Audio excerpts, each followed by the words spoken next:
안녕하세요. 여배우의 책방의 달새뇨입니다.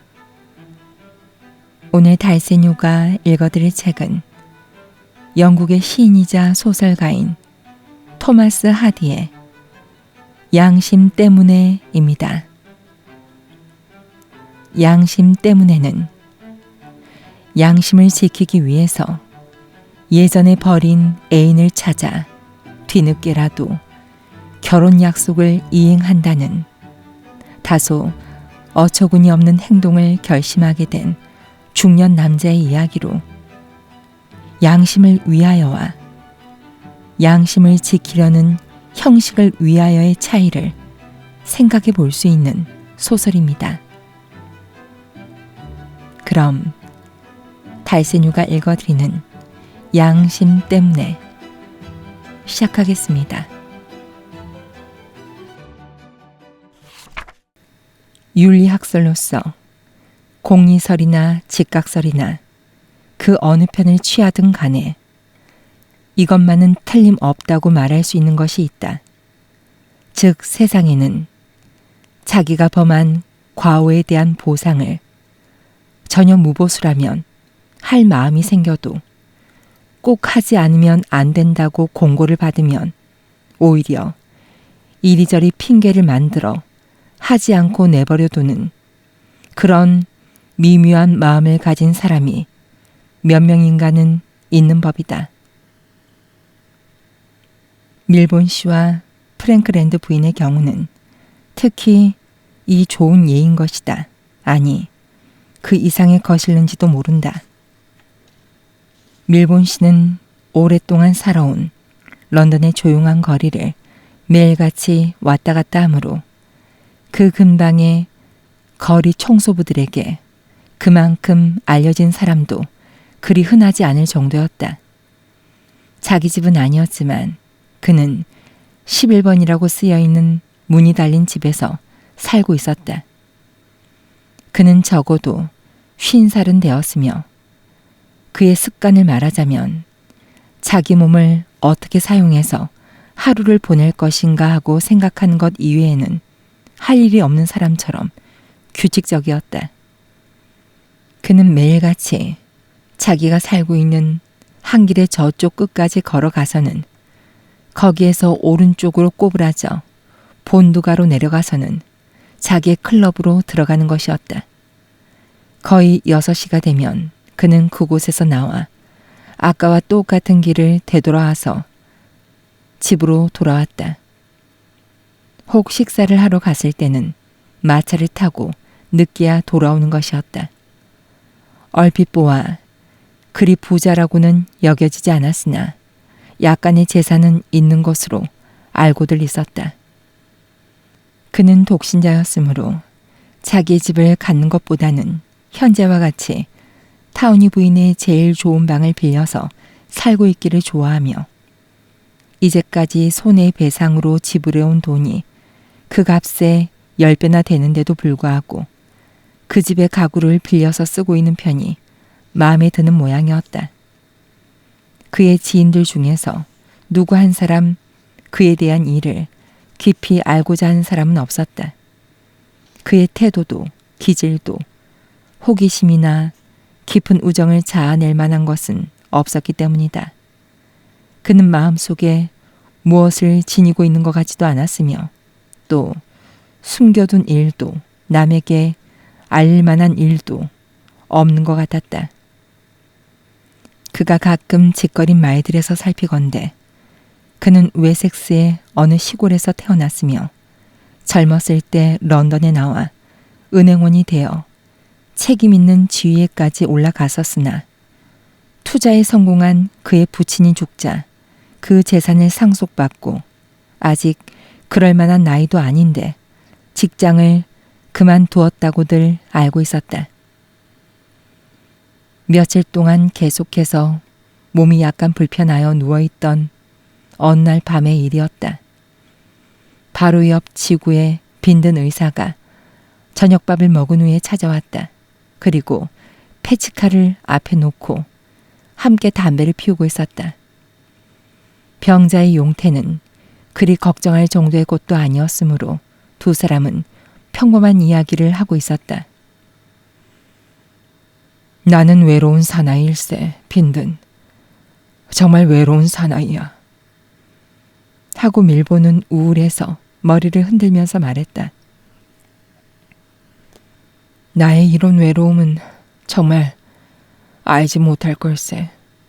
그리고 나이를 먹으면 먹을수록 자기 자신이 불만스럽게 생각되네. 그런데 유독 오늘은 말일세. 내 인생 항로에서 일어난 온갖 사건들 중에서 실로 그 불만의 원인이 되고 있는 사건 때문에 줄곧 괴로워했네. 여태껏 이행하지 못하고 있는 20년 전의 약속을 생각했단 말일세.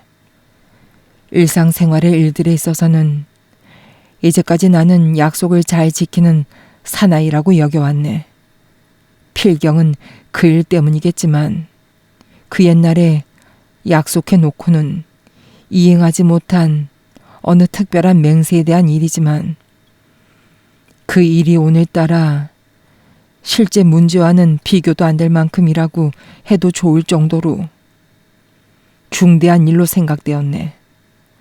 흔히 있는 일인데 밤에 잠이 반쯤 들었을 때 대문이나 창문을 잠그는 것을 잊지는 않았나 하고 불안해한다든가 낮에 편지 답장을 쓰지 않은 것을 생각하고는 꺼림직하게 생각되는 수가 있단 말일세. 지금 말한 그 약속도 그런 모양으로 늘 내 마음에 걸려 있어서 오늘은 특히 그것이 심해졌다 그 말일세. 한참 동안 침묵이 계속되고 두 사람은 연방 담배를 피웠다.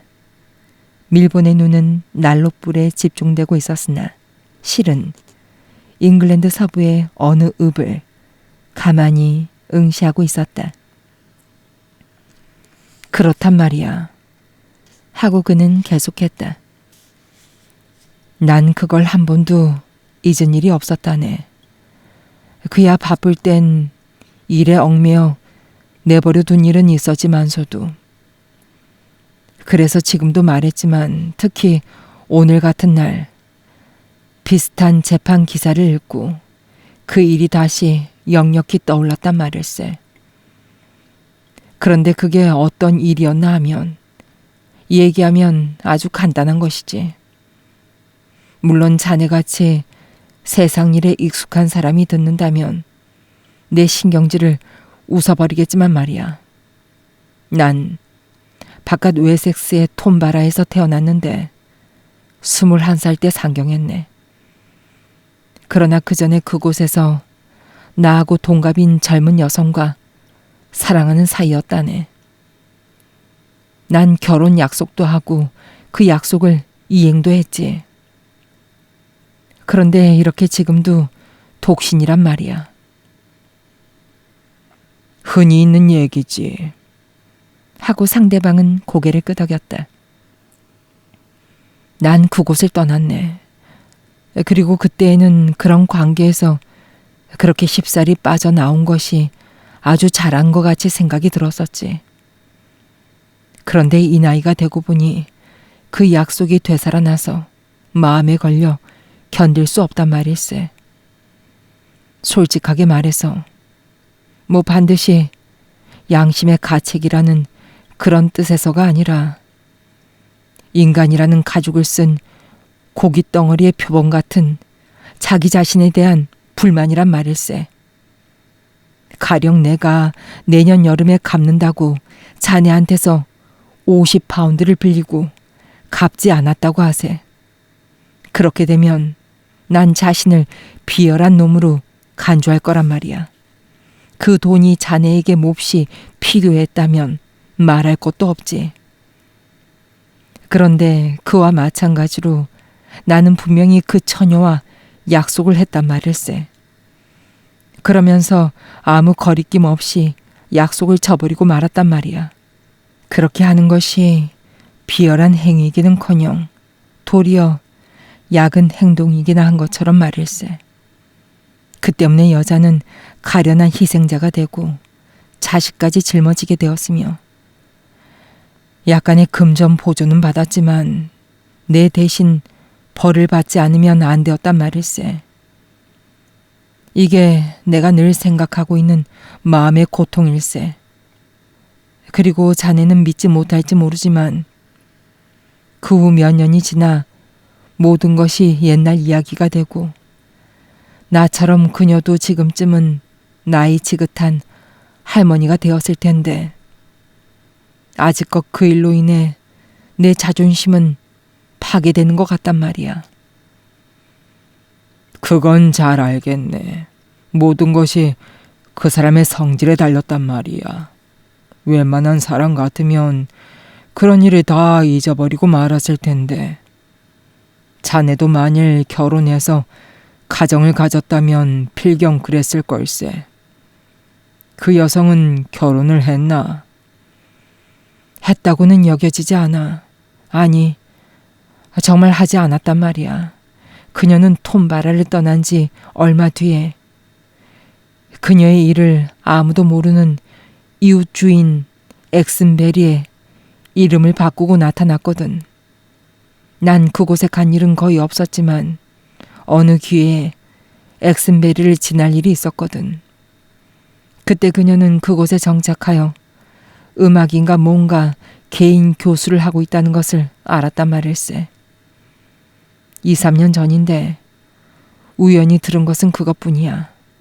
그러나 그 옛날 헤어진 이래 한 번도 만나보지 않았으니 지금 그녀를 만난다 하더라도 난 못 알아볼 것 같네. 그 아이는 건강했었나? 하고 의사는 물었다. 적어도 몇 년 동안은 확실히 그랬네. 하고 친구는 대답했다. 지금도 살아있는지 어떤지 알 길이 없네. 계집아이였었네. 나이로 따진다면 벌써 결혼할 나일세. 그래, 그 어머니 측은 온전한 좋은 처녀였겠지. 그야 그렇지. 이해력이 풍부한 얌전한 처녀였다네. 보통 사람이 본다면 특별히 매력이 있다고도 없다고도 할 수 없었지만 여하튼 보통은 됐지. 교제하고 있을 무렵에 그녀의 신분이 나하고는 좀 차이가 있었거든. 우리 아버진 언젠가 말한 적도 있다고 생각되는데 변호사였었네. 상대방은 악기점에 있는 젊은 처녀였지. 그러니까 그녀와 결혼하면 내 신분이 떨어진다고들 했다네. 그래서 이런 결과가 되고 말았다네. 글쎄, 내가 말할 수 있는 것은 20년이나 지난 지금 그런 보상을 하려는 것은 너무 늦었다는 것일세.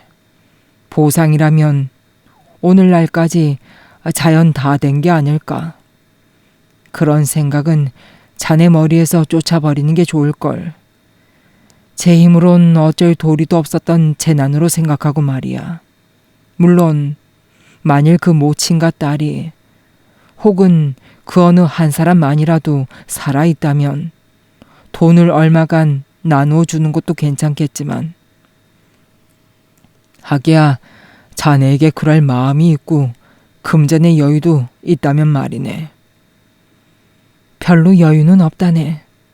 더군다나 곤란을 당하고 있는 친척도 있단 말이야. 그렇지만 그것은 문제도 아니네. 비록 내가 큰 부자였다 하더라도 돈으로 과거를 보상할 수는 없을 것 같은 마음이 드네. 난 그녀를 부유하게 해준다고는 약속하지 않았네. 그 반대로 둘 다 몹시 고생할 거라고 말했을 정도니까. 그러나 아내로 삼는다는 약속만은 했단 말일세. 그렇다면 찾아내서 실행하면 되지. 하고 의사는 반농담으로 말하면서 돌아가려고 일어섰다. 아니 빈든, 물론 그건 농담이겠지만 결혼하려는 마음은 내게 전혀 없단 말이야. 이제까지 지켜온 생활에 난 만족하고 있다네. 성질, 본능, 습관, 기타 모든 점으로 보아 난 독신으로 살아갈 사나이로 태어났단 말이야. 더군다나 나는 지금도 그녀를 훌륭하다고 여기곤 있지만 왜냐하면 그녀 쪽은 조금도 비난할 데가 없으니까. 그러나 애정이라는 것은 조금도 가지고 있지 않아. 좋겐 여기고 있지만 흥미가 나지 않는 여성이 있는 법인데 내 마음속에 있는 그녀가 그런 존재란 말이네. 그녀를 찾아내어 즉시 결혼을 청하겠다는 것도 그저 다만 잘못된 것을 뉘우치고 싶다는 생각을 따름일세. 정말 그런 걸 생각하고 있는 건 아니겠지? 하고 상대방은 놀라 말했다. 실제로 할 수 있다면 해볼까 하는 생각이 가끔 든단 말이야. 그것도 다만 지금 말했듯이 명예를 존중하는 인간이라는 자각을 회복하기 위해서 말일세. 잘 되도록 빌겠네. 하고 빈든 의사는 말했다. 오래잖아 그 의자에서 움직여도 좋게 될 테니까 말이야. 그러면 자네의 충동을 실제로 시도해 볼 수 있단 말일세. 그러나 20년이나 가만히 있던 뒤니까 그만두는 게 좋겠는데. 이 의사의 충고도 밀본의 마음 속에서는 결정적인 영향을 갖지 못했다. 앞서 말한 진지한 심정과 도덕적인 관념 때문이다. 그런데 그러한 심정이나 관념은 이제까지 몇 달, 몇 년을 두고 그의 가슴 속에 서서히 쌓여가서 가끔 종교적 감정으로까지 높아지고 있었던 것이다. 그렇지만 그 감정은 그의 행동에 금세 영향을 주는 것은 아니었다. 예의 가벼운 병이 얼마 후 다 낫고 보니 그는 이와 같은 양심의 문제를 일시적 충동으로 남에게 고백한 자기 자신에게 화가 치밀었다.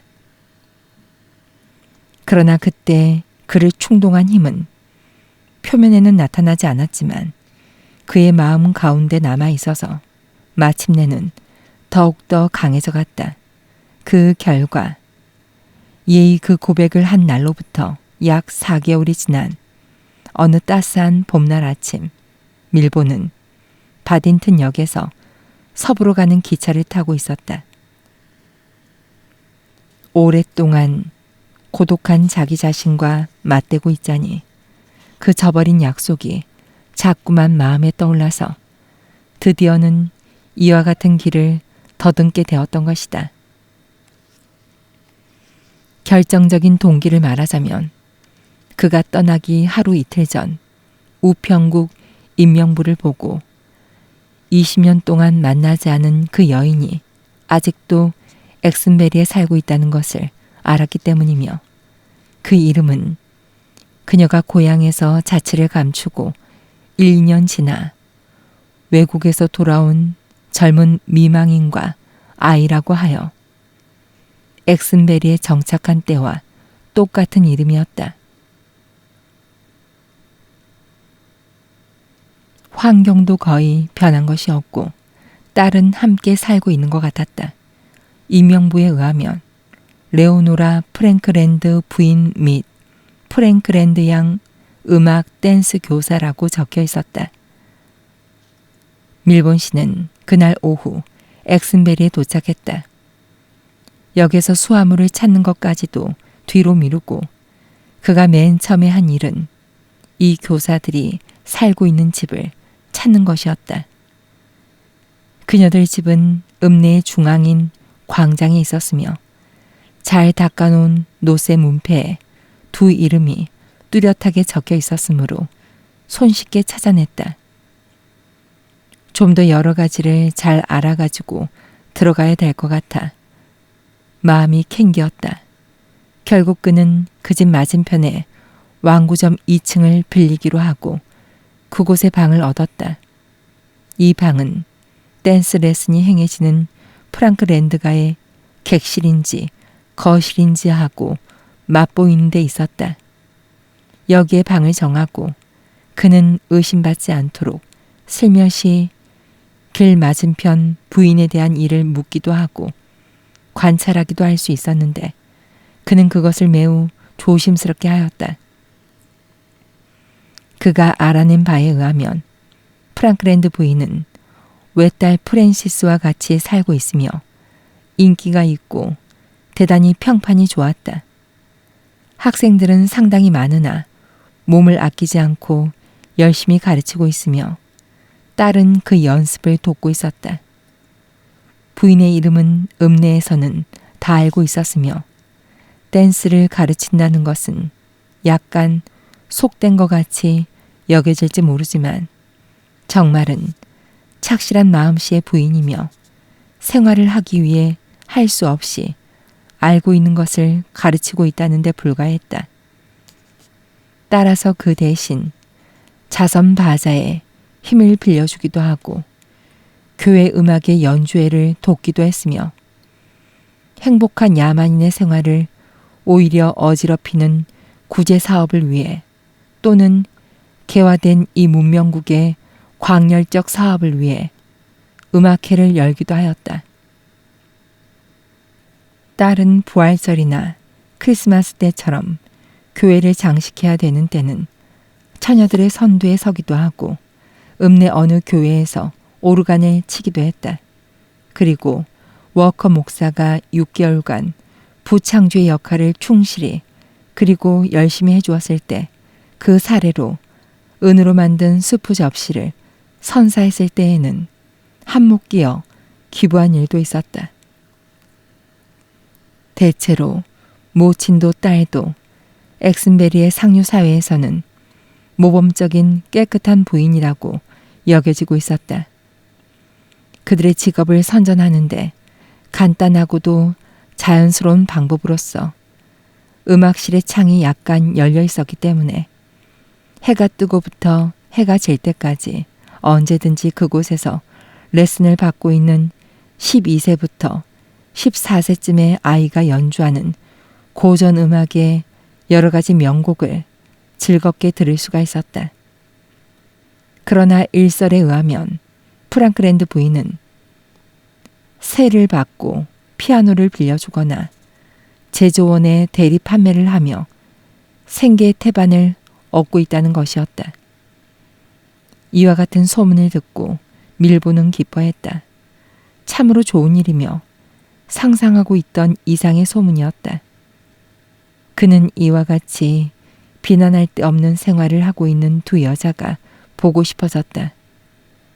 별로 기다릴 것도 없이 그는 레오노라를 잠깐 볼 수가 있었다.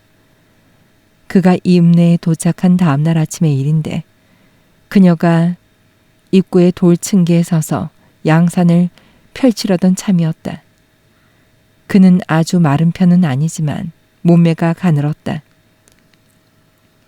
그리고 일찍이 젊어서 그가 매력을 느낀 그 얼굴은 지금은 선량하고 나이가 먹은 것 같이 보이지 않는 분별 있는 얼굴로 변해 있었다. 검은 옷을 입고 있었는데 그것은 미망인이라는 티가 잘 나타났다. 딸이 또 나타났다. 그녀는 모친을 그대로 빼닮았다고 해도 과언이 아니었으며 그 태도에는 레오노라와 마찬가지로 엄격한 점이 있었으며 그녀의 경쾌한 걸음걸이는 그가 그녀의 나이 또래였을 무렵의 걸음걸이를 생각하게 했다. 그는 비로소 두 사람을 방문하려고 굳게 결심했다. 그러나 그러기 전에 첫 단계로서 우선 그는 다음날 아침 레오노라에게 편지를 보내어 만나고 싶다는 뜻을 전하고 낮에는 일 때문에 몹시 바쁜 모양이니 저녁 때가 어떤가 하고 썼다. 그녀가 답장을 쓰기도 어려울 것이라고 생각하고 그는 조심하여 회답을 쓰지 않아도 좋도록 문면을 꾸몄다. 그녀에게선 아무 회답도 없었다. 물론 이것은 놀랄 일은 아니었으나 그러나 그는 약간 기세가 꺾였다. 이것은 비록 그녀가 요구하지도 않은 회답을 자청해서 쓰기를 보류한 데 불과했다고 하더라도 말이다. 지정한 밤 8시에 그는 길을 건너가 무표정한 하인에게 안내를 받았다.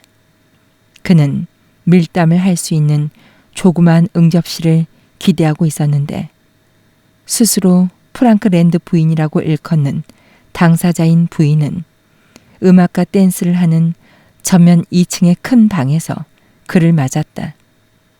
이것은 몇 년이란 오랜 이별 후 처음 찾아온 이 재회에 딱하게도 사무적인 색채를 주는 결과가 되었다. 일찍이 그가 버렸던 여자는 지금 도시인인 그의 눈에도 아주 훌륭한 옷차림으로 그의 앞에 서 있었다. 걸어오는 태도는 냉혹하리만큼 위험이 있었다. 그녀는 확실히 그를 만나도 기쁜 것 같지 않았다. 20년이나 상대방을 저버려 두고 이제 와서 무엇을 기대하겠는가.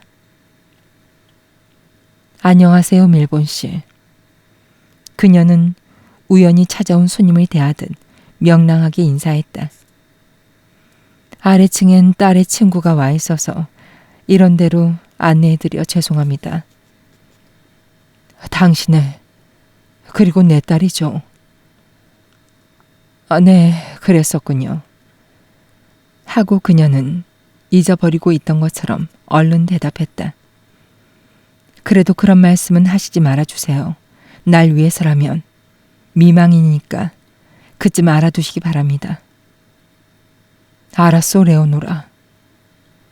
그는 그 다음 말을 계속할 수가 없었다. 그만큼 그녀의 태도는 차갑고 쌀쌀했던 것이다. 눈물 어린 원망의 장면을 기대하고 있었는데 그런 것은 오랜 세월 중에 진정되고 신중한 마음 쓰임으로 바뀌어져 있어 전혀 찾아볼 수 없었다. 그는 다 집어치우고 본론으로 들어가지 않으면 안 되었다. 당신은 자유의 몸이죠, 레오노라. 내 말은 결혼에 대한 얘긴데 약속한 사람은 없겠죠. 그렇지 않으면 네, 자유고 말고요, 밀본 씨. 하고 그녀는 약간 놀라서 말했다. 그러면 어째서 찾아왔는가 얘기하겠소. 20년 전 난 당신을 아내로 삼을 약속을 했단 말이오. 그래서 난 그 약속을 지키려고 여기 왔단 말이오. 늦어서 정말 미안하지만 그녀의 놀라움은 더 심해졌다. 그러나 정신을 잃진 않았다. 그 말에 불만인 듯 그녀의 얼굴은 어두워졌다. 그런 건 이 나이에 생각할 수도 없는 일이에요. 그녀는 약간 사이를 두고 이렇게 말했다. 그런 짓을 한다면 일이 몹시 귀찮게 될 것입니다. 난 수입도 상당히 있으니 남에게 도움을 받지 않아도 해나갈 수 있어요. 결혼하고 싶은 마음은 없어요. 어째서 이제 와서 그런 일로 오셨는지요. 정말 엉뚱한 말씀이 아닙니까? 이렇게 말하면 좀 못하지만 그야 그렇지. 아니, 그럴 것이오. 하고 밀본 씨는 우물우물 말했다. 그런데 이것만은 말해두겠는데 이번의 경우 일시적인 충동, 즉 연애 감정이라는 것과는 그리 관계가 없는 것이야. 난 당신과 결혼하고 싶소, 레오노라. 꼭 하고 싶다고 여기고 있어요. 이것은 양심상 문제, 즉 약속 이행이란 말이오. 난 당신에게 약속했어. 그런데 달아나 버렸다는 것은 정말 미안했단 말이오. 제발 죽기 전에 이 불명예스러운 생각을 지워버리고 싶은 거요.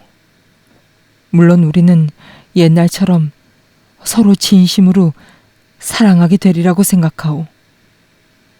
그녀는 의심스러운 듯이 말했다. 밀본 씨, 당신 심정은 잘 알겠습니다. 그러나 내 입장도 생각해 주셨으면 좋겠어요. 나 자신이 결혼할 마음이 없는데 그럼에도 불구하고 지금의 환경을 바꾸어야 할 이유는 없겠죠.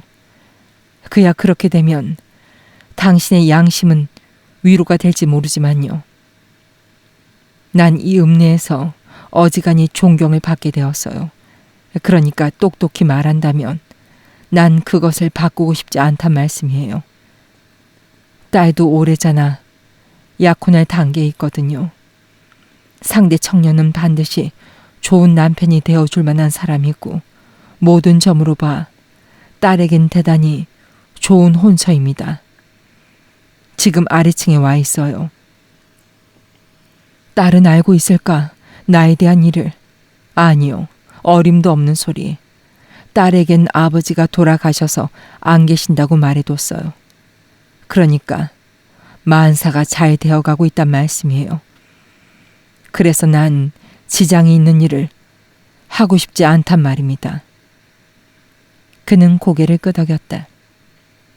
잘 알았소. 그는 그렇게 말하고 일어나서 돌아가려 했다. 그러나 문까지 갔다가 다시 되돌아왔다. 그러나 레오노라 하고 그는 매달렸다.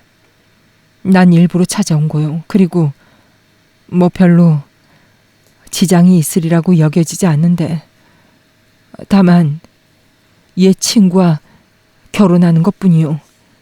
다시 생각해 볼 수는 없겠소.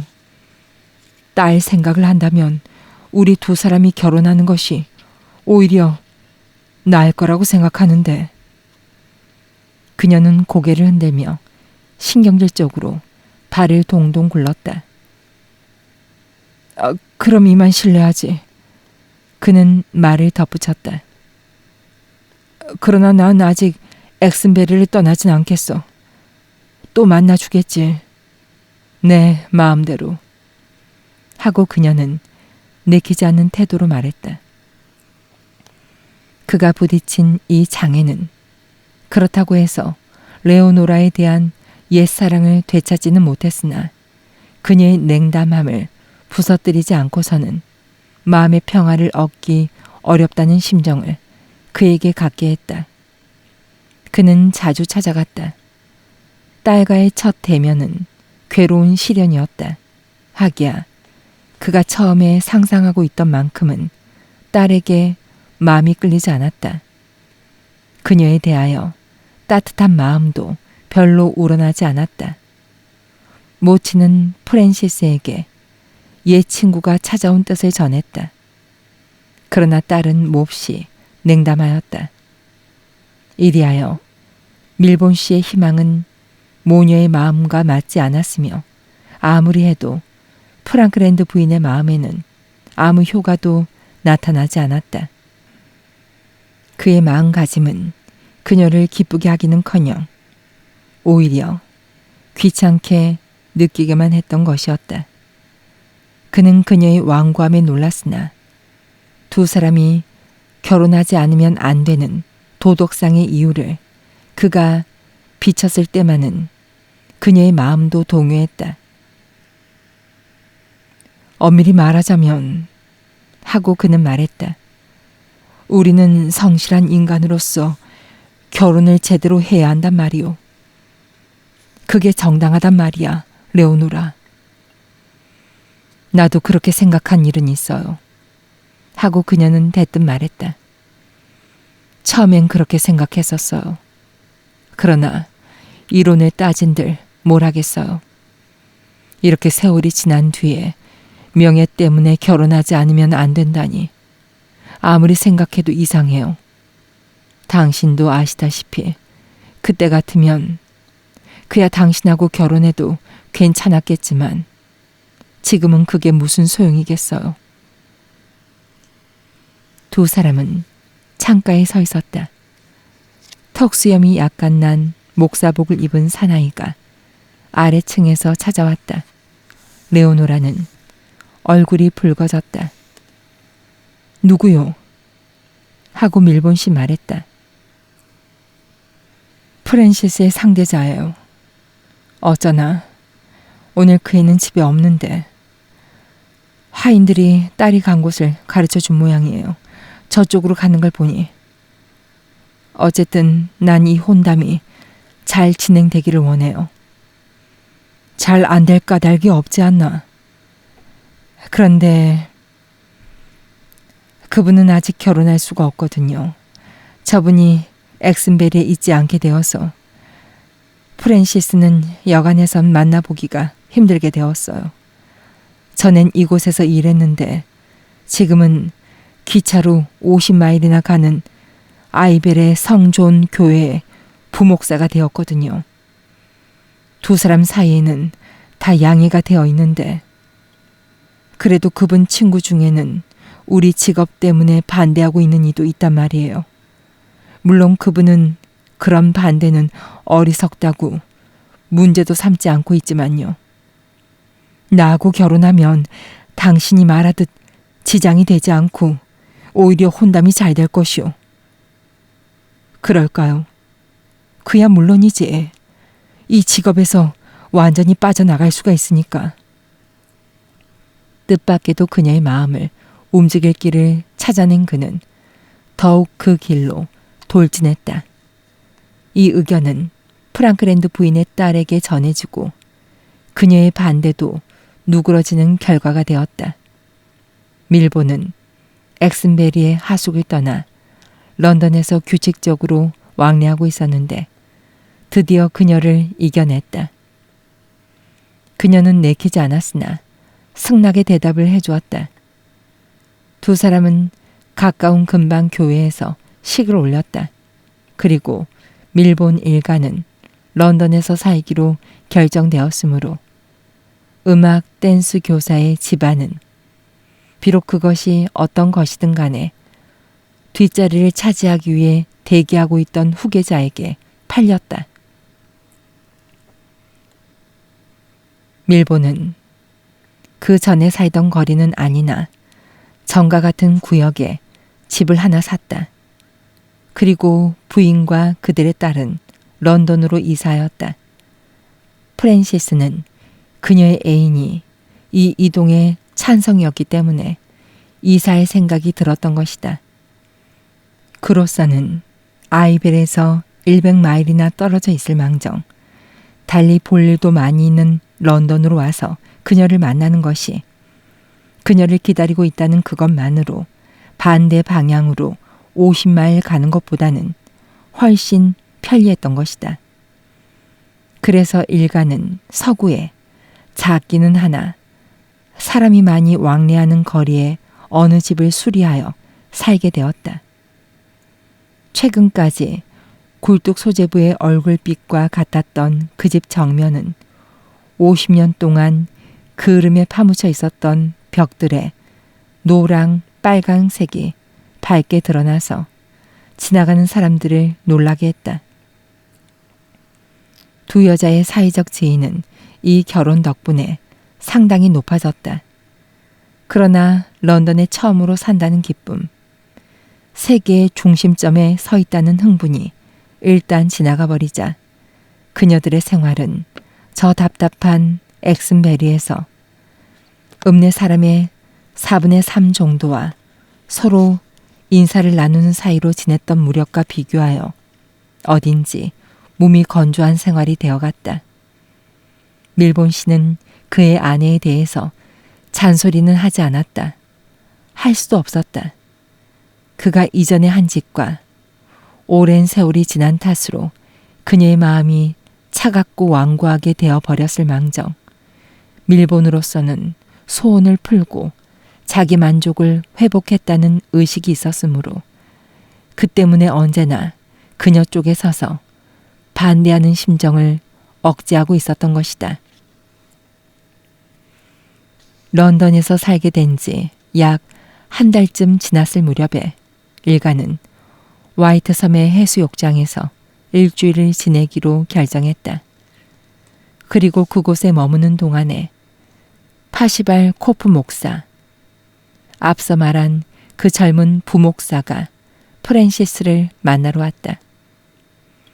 젊은 두 사람의 정식 약혼은 아직 발표되지 않았으나 결국은 결혼할 것이었으며 그렇지 않다면 두 사람 중 어느 쪽이든 슬픈 실망을 맛보게 될 것은 뻔한 일이었다.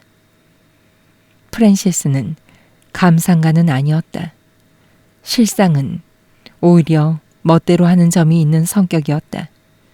분명히 말한다면 이 젊은 처녀는 부친의 기대에 충분히 보답했다고는 여길 수 없었다. 그러나 그는 세상 여느 어떤 부친에도 못지않게 그녀의 행복을 원했으며 그 때문에 애를 썼다. 코프 씨는 새로운 가장을 소개받고 2, 3일을 섬에서 같이 지냈다. 그 마지막 날 일동은 2시간쯤 요트를 빌려 타기로 했다. 아직 그리 멀리 나가지 않았는데 부목사를 제외한 나머지 사람들은 바람이 부는 데 달리는 것이 그리 기분이 좋질 않았다. 그러나 부목사는 즐기는 모양이었으므로 다른 3사람은 싫은 낯을 보이지 않고 불평도 하지 않았으며 될 수 있는 한 참고 있었다. 그러는 동안에 젊은 남자 쪽에서도 여럿의 불쾌한 기분을 알아차리고 곧 방향을 바꾸었다. 항구에 닿을 때까지 그들은 서로 얼굴을 맞댄 채 잠자코 앉아 있었다. 이러한 경우의 배멀미란 밤중의 망복이나 피로나 근심이나 공포 따위와 마찬가지로 사람의 얼굴에 눈에 띄는 영향을 주는 것으로서 사람이 그 종족 공통의 표준에서 벗어나고 있는 점을 뚜렷하게 하며 표면적인 것에 불과한 특징을 강조하여 근본적인 특성까지 강화시키고 마는 일이 흔히 있는 것이다. 이러한 때에는 뜻하지 않았던 인상이 낯익은 얼굴에서 나타나는 법이다. 그 표정에는 파묻혀 잊혀졌던 조상들이 환영처럼 나타나는 것이다. 그리고 여느 때는 상투적인 표정이나 모습 때문에 덮여있는 일족의 특유한 이목구비가 노골적으로 나타나는 법인 것이다. 프랜시스는 모친의 남편과 나란히 그리고 코프 씨와는 마주보고 앉아 있었으므로 자연 항구로 돌아오는 오랫동안 부목사에게 얼굴을 보이게 되었다. 처음에 그는 다정한 미소를 띠고 있었다. 이윽고 중년의 부친과 딸이 창백해져서 프랜시스의 귀엽고 불그레한 얼굴이 푸르죽죽해지고 탐스럽던 얼굴 생김이 여느 때의 차분한 아름다움을 잃어버리고 본래의 윤곽으로 환원되어 감에 따라 차차 코프는 이 2사람이 편히 쉬고 있을 때는 무엇 하나 공통된 점이 없는데 불쾌해지면 닮아가는 것을 깨달았다. 기분이 좋지 않을 때 밀본 씨와 프랜시스는 이상하게도 놀랄 만큼 닮은 것이다. 이 설명하기 어려운 사실에 코프는 마음을 완전히 빼앗기고 말았다. 그는 프랜시스에게 미소를 던지는 것도 그녀의 손을 잡는 것도 잊어버리고 있었다. 강가에 도착했을 때도 그는 실신한 사람처럼 멍하니 한참을 앉은 대로 있었다. 집으로 가는 길에 안색이 예전대로 돌아옴에 따라 2사람 사이의 유사점은 하나하나 사라지고 다시금 성별과 연령에서 오는 차이가 프랜시스와 밀본 씨의 얼굴을 덮었다. 마치 요트놀이 할 동안만 신비의 베일이 벗겨지고 과거의 기묘한 무언극을 흘끔 엿보았던 것처럼 느껴졌다. 그날 밤 그는 그녀에게 무심코 물었다. 이봐요, 프랜시스. 당신의 의붓아버지는 어머니의 사촌뻘이라도 됩니까? 아니에요. 하고 그녀는 말했다. 전혀 관계라고는 없어요. 옛날 친구였다는 것뿐이에요. 왜 그런 말씀을 하세요? 그는 아무 설명도 하지 않고 아이벨에서 근무하기 위해 이튿날 아침 떠나갔다. 코프는 성실한 청년이었고 게다가 퍽 예민하였다. 아이벨의 성 피터가에 조용한 자기 방에 들어앉자 그는 뱃놀이 할 때의 뜻밖의 발견에 대하여 오랫동안 불쾌한 기분으로 생각에 잠겼다. 거기에 펼쳐진 이야기는 의심할 여지도 없이 분명하며 그의 입장은 여기에서 비로소 불쾌한 것이 되었다. 그가 처음 프랑크랜드 모녀를 만난 것은 엑슨베리의 교구민으로서였는데 그 후 프랜시스에게 마음이 끌려 드디어 약혼에까지 이르렀던 것이다.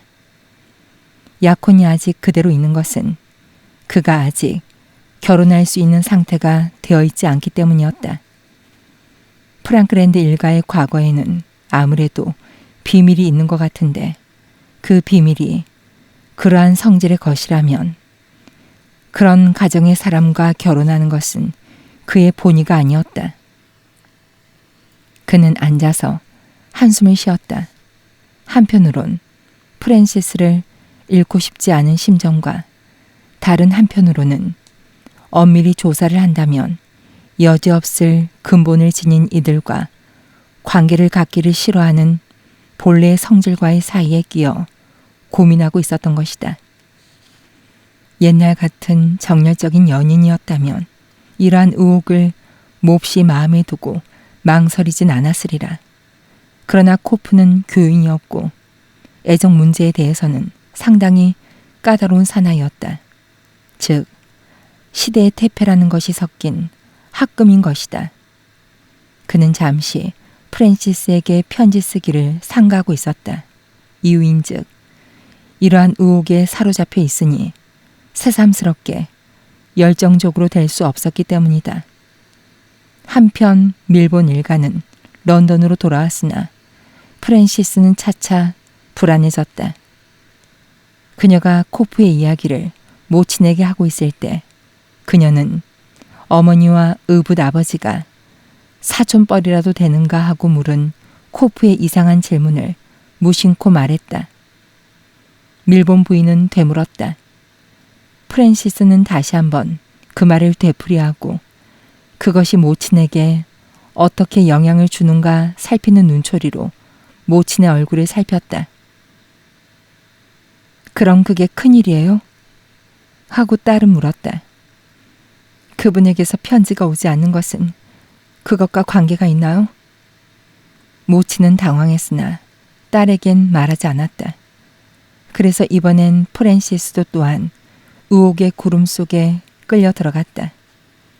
그날 밤 마침 양친의 방 밖에 서 있을 때 처음으로 양친이 격렬하게 말다툼을 하고 있는 것이 들렸다. 확실히 불화의 씨가 밀본 일가 위에 떨어진 것이다. 방 안의 광경은 어떠했는가 하면 밀본 부인이 경대 앞에 버티고 서서 옆에 화장실에 있는 남편을 노려보고 있었으며 남편은 의자에 앉아서 가만히 마룻바닥에 시선을 떨어뜨리고 있었다. 무엇 때문에 당신은 또다시 내 생활을 뒤죽박죽으로 만들러 온 거예요? 그녀는 격렬하게 나무랐다. 양심이 어쩌니 저쩌니 하고 귀찮게 내게 달라붙어가지고 말이에요. 귀찮아 죽겠으니까 어쩔 수 없이 승낙을 한 게 아니에요? 프랜시스와 나는 제대로 잘해나가고 있었단 말이에요. 내 평생에 오직 단 하나의 소원은 딸을 그 훌륭한 청년과 결혼시키는 일이었어요. 그런데 이젠 다 틀렸어요. 당신의 심술궂은 방해 덕분에 깨어져 버렸어요. 무엇 때문에 당신은 내 세계에 얼굴을 내밀고 가까스로 얻은 나의 신망에 똥칠을 하는 거예요? 다른 사람에게는 상상도 못하는 고생을 몇 년이나 거듭해서 겨우 여기까지 왔는데. 그녀는 테이블에 엎드려서 울음을 터뜨렸다. 밀본 씨는 아무 대답도 없었다.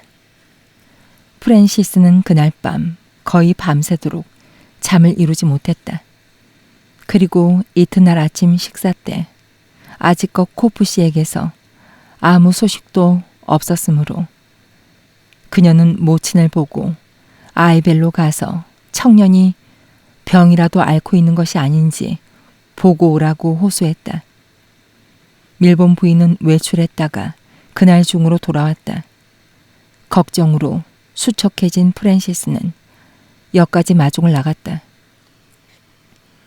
만사 이상이 없었던 것일까? 모치는 그렇다곤 말할 수 없었다. 그는 병은 아니었지만 단 한 가지 깨달은 것은 떠나가려는 사나이를 뒤쫓는다는 것은 잘못이라는 점이었다. 프랜시스는 모친과 같이 마차로 돌아오는 도중 그녀의 애인이 멀어져 간 까닭이 무엇인가 알려달라고 졸랐다. 밀본 부인은 그날 아이벨에서 그와 만나서 이야기한 것과 똑같은 말을 반복할 생각은 들지 않았다. 그러나 멀어진 원인이 그녀를 찾아내어 결혼을 강요한 밀본 씨에게 있다는 것만은 고백했다. 그럼 왜 그이는 어머니를 찾아냈어요? 어째서 어머니는 결혼하지 않으면 안 되었어요? 비탄에 젖은 딸은 모친에게 이렇게 물었다. 이윽고 그녀의 예민한 머릿속에서 여러 가지 사실이 하나하나 연결되어 그녀는 차차 얼굴을 붉히며 자기가 짐작하는 바가 정말인가 어떤가를 물었다. 딸의 얼굴은 부끄러움 속에 확 붉어지더니 다음엔 약이 올라 죽을 지경인 모양이었다. 죄인의 자식이라는 것이 이렇게 알려진 이상 코프 씨와 같이 까다롭고 근엄한 목사가 어찌 그녀를 아내로 원하리오. 그녀는 절망하여 잠자코 두 손으로 얼굴을 가렸다. 밀본 씨 앞에서는 처음엔 둘 다 괴로움을 참고 있었다. 그러나 차차 감정을 억제할 수가 없게 되자 그가 저녁 식사 후 의자에서 졸고 있을 때 부인의 신경질은 드디어 폭발했다.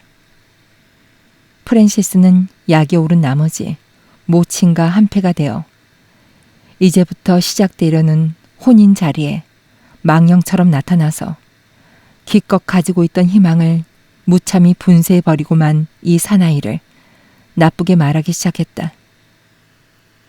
어째서 어머닌 그렇게 약했어요? 이런 적을 집안에다 들여놓다니. 어머니에겐 귀찮은 존재임은 뻔한 일 아니에요? 더구나 그렇게 오랜 시간이 지난 후에 남편을 삼다니. 내게 알려주셨더라면 좀 더 좋은 생각을 가르쳐 드렸을 텐데. 아마 내겐 이분을 이렇게 나쁘게 말할 권리는 없겠지만 그러나 참을 수가 없어요. 이 사람은 내 일생을 영원히 엉망진창으로 만들어버린 거예요. 프랜시스, 나도 상당히 버티었단다. 나도 날 버렸던 사나이와 다시금 말을 한다는 것이 잘못인 것쯤은 잘 알고 있었단다. 그래도 이인은 말을 들으려 하지 않았어. 자기의 양심이니 내 양심이니 어쩌니 저쩌니 하기에 나도 그만 머리가 이상해져서 승낙해버린 게 아니냐. 여러 사람에게 알려주고 존경을 받고 있던 조용한 읍내에서 우리들을 끌어내고 정말 생각도 없는 짓을. 그땐 좋았지. 그 읍내에선 교제라는 것이 있었지. 그것도 우리와 동등한 사람들 뿐이니까. 이쪽에서도 많이 바라지도 않았고 그쪽도 우리에게 무리한 것은 요구하지 않았지. 그런데 여기는 어떠니? 많이 있으면서 아무것도 없는 거나 마찬가지야. 이인은 말했지. 런던에서의 사교는 화려하고 멋지고 별세계 같다고. 그 속에 살고 있는 이는 그럴지도 몰라. 그러나 우리들처럼 단 둘인 고독한 여자들에게는 어떠니? 그저 눈 깜짝할 사이에 지나치는 것이 아니냐. 난 정말 바보였어. 밀본 씨는 완전히 졸고 있었던 것은 아니었다. 그래서 이 같은 저주와도 같은 비난이나 그와 비슷한 갖가지 말이 귀에 들어가지 않았을 리가 없었다. 집에서도 평화는 완전히 없어졌으므로 그는 레오노라와의 결혼 이래 거의 얼굴을 내밀지 않았던 클럽에 다시 나가게 되었다. 그러나 클럽에 나가도 가정의 번민의 그늘은 뒤따랐으며 그는 마음이 편하지 못했다. 이전처럼 저녁 신문을 펴들고 애용하는 의자에 앉아 있을 수도 없었다. 내 몸 있는 곳에 세계의 중심도 또한 있다는 뜻에서의 독신자의 침착한 기분은 맛볼 수 없게 되었다. 그의 세계는 이제 두 개의 중심이 있는 타원이었으며 더구나 그가 있는 중심은 약한 쪽의 중심에 불과했다. 아이벨의 젊은 목사는 여전히 오지 않았으며 적당히 몸을 피하여 프랜시스를 초조하게 만들고 있었다. 분명히 그는 일이 되어 가는 것을 기다리고 있었던 것이다. 밀보는 아내와 딸의 비난을 잠자코 견디고 있었으나 차차 생각에 잠기게 되었다. 마치 무슨 새로운 것을 생각하고 있는 것 같았다. 생활을 엉망으로 만들었다고 모녀가 하도 야단 법석을 하므로 어느 날 그는 다시 시골로 돌아가면 어떠냐고 조용히 말했다.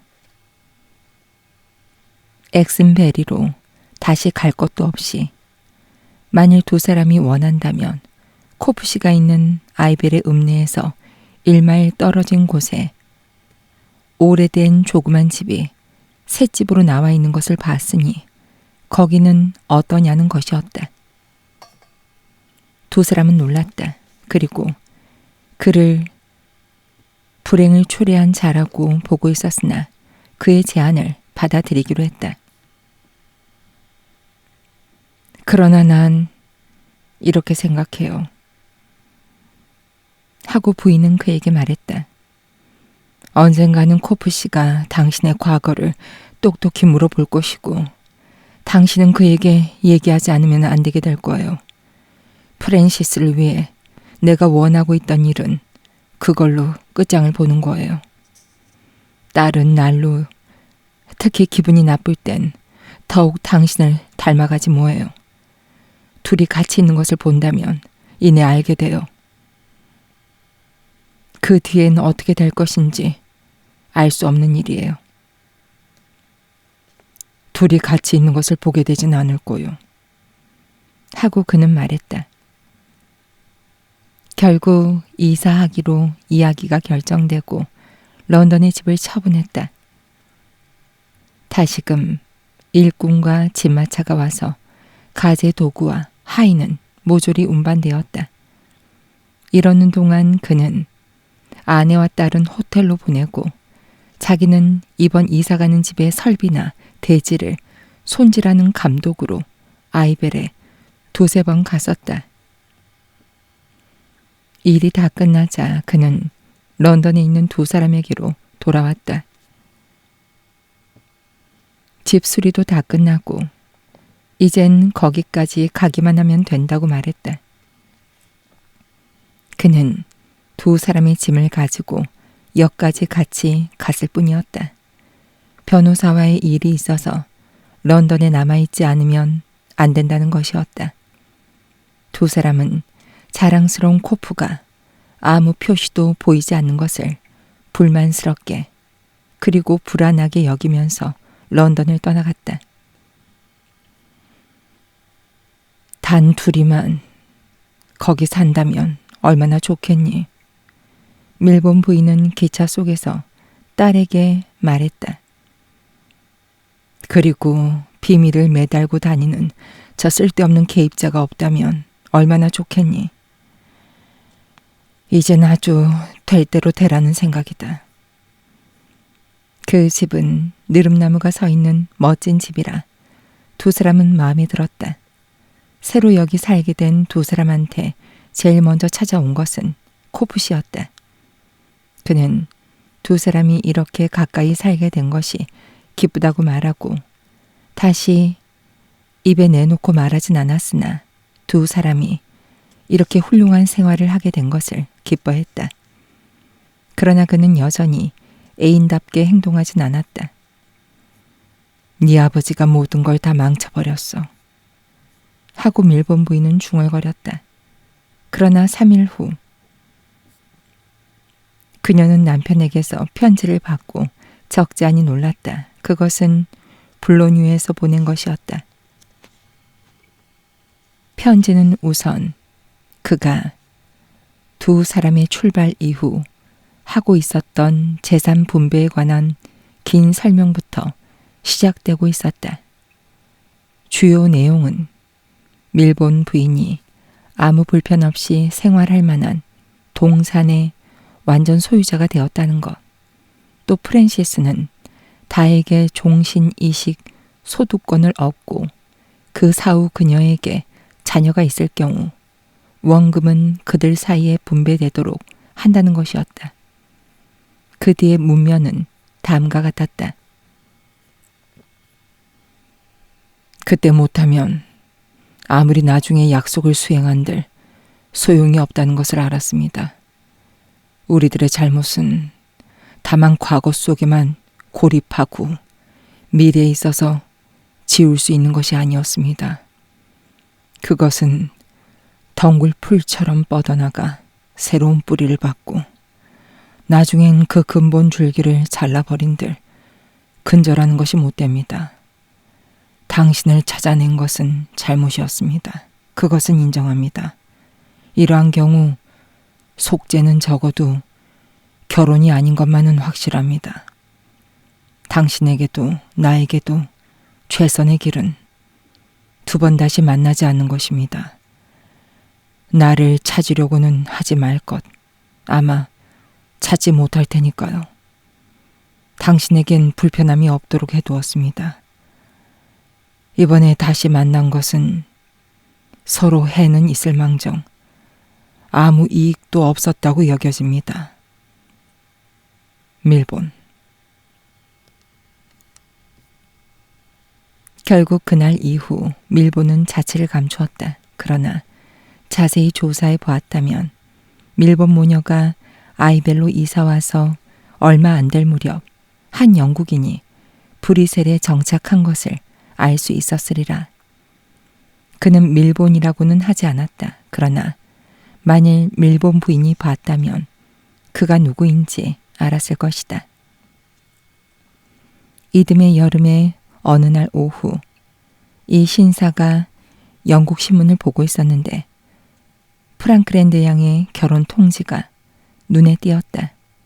그녀는 코프 목사 부인이 된 것이었다. 아, 잘 됐군. 하고 신사는 말했다. 그러나 그의 일시적 만족은 행복과는 거리가 먼 것이었다. 그 전에는 양심의 가책 때문에 몹시 범이 나였으나 이번에는 안티고네와 꽃 같은 괴로운 마음을 짊어지게 된 것이었다. 즉, 명예를 중히 여겨 형식적인 의무를 수행한 덕택으로 도리어 주체가 없다는 불명예스러운 보답만을 받고 만 것이었다. 가끔 그는 자기의 단골 클럽에 나가서는 약간 도에 넘치도록 술을 마셨다. 그리고는 자기 몸을 가눌 수 없게 되어 숙소까지 하인들의 신세를 지고 돌아오는 일이 있었다. 그러나 그는 선량한 사나이였으며 자기가 술을 마시고 있을 때일지라도 거의 떠들어대는 일은 없었다.